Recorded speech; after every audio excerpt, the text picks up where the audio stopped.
It's the story of a kind of odd couple relationship between the sophisticated city photographer and his cousin from the country, his country bumpkin cousin who comes to stay looking for a job and doesn't really find a job, and the way they don't, you know, how they rub along together, these two. It's very slow. It's something I think you probably have to see at the cinema. I'm not sure how it would work on the small screen because you need to sink into the rhythm of it.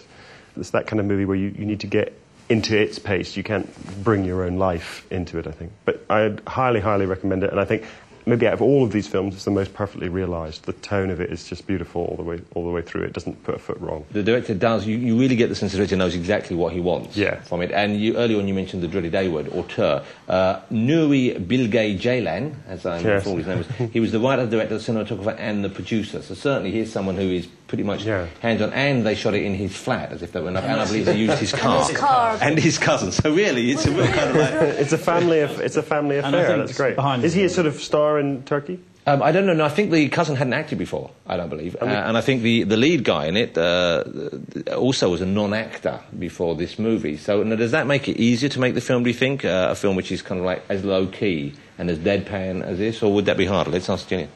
Once again, with this film, I have to say that I didn't really care very much about the characters.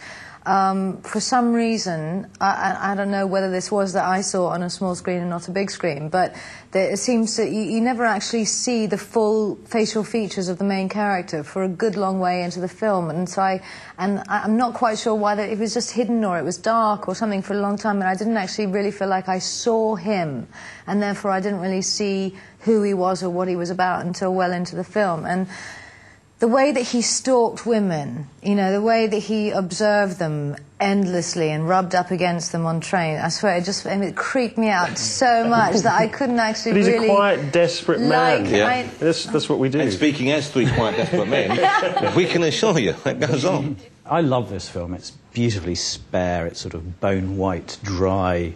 It's a very, very austere film and requires a certain amount of dedication from the viewer, but I think it just rewards you in huge amounts.